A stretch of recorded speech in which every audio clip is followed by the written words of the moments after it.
So Gaffer, we asked some of the Warriors supporters groups if they could ask you one question, what would it be? And we received several responses. We don't have time to ask every question, but I've selected a few to ask. The first one was long throw-ins are making a comeback in the Premier League. Is it a tactic we should use more, as there's a couple of players within the team that are good at long throw-ins? No, listen, it's something we've used, but probably not as much as a lot of the other teams in the league.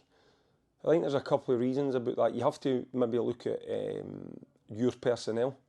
I would say we're a little bit smaller this year than we have been in previous years. You know, with Nicky not being available, obviously Nat moving on. They were people, you know, if you had Gregor, Matty, Nicky, Nat all going into the box, then obviously you've got to use your long throws a lot more.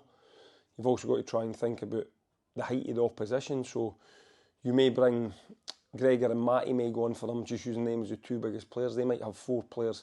If you play against East Fife, for example, Easton, Andy Munro, Nathan Austin, Tommy Goss, no real point in us throwing balls into the air because they're going to win the majority of them. So sometimes you have to look at who's playing for you, sometimes you have to look at who's playing for the opposition.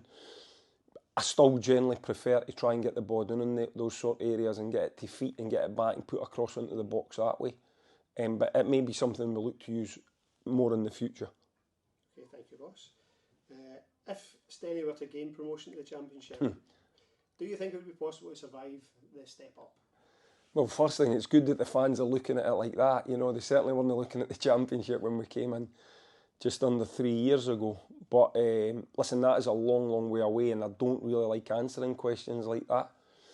What I would say is, you would just never know whoever goes up this season. If any of the part-time teams go up, they will do their best. It's obviously very, very difficult. But look at Arbroath, how they've started this season.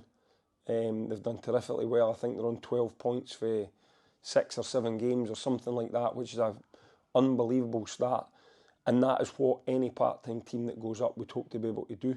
Obviously, the full-time clubs in the main have probably got a little bit more money when they go up. And they train every day, which obviously makes a difference when you're playing against every team that trains every day. But we would just go up and try and do our best like we do in every game. You know, whatever league it would be in, that will never change. We'll always go out to do our best and to try and win a game. But as I stress, that's a long, long way away. You know, I'm answering questions about promotion when we've only played 9 league games. So I don't really like to speak about things like that. But because somebody's asked the question, I suppose I have to give you an answer. No, thanks for the answer, boss. It's great that the fans are optimistic, as you say. When we first got promoted to this league, maybe we weren't thinking as far as that, and it's great to see how the clubs came on and how the fans' prospects for the club have grown. So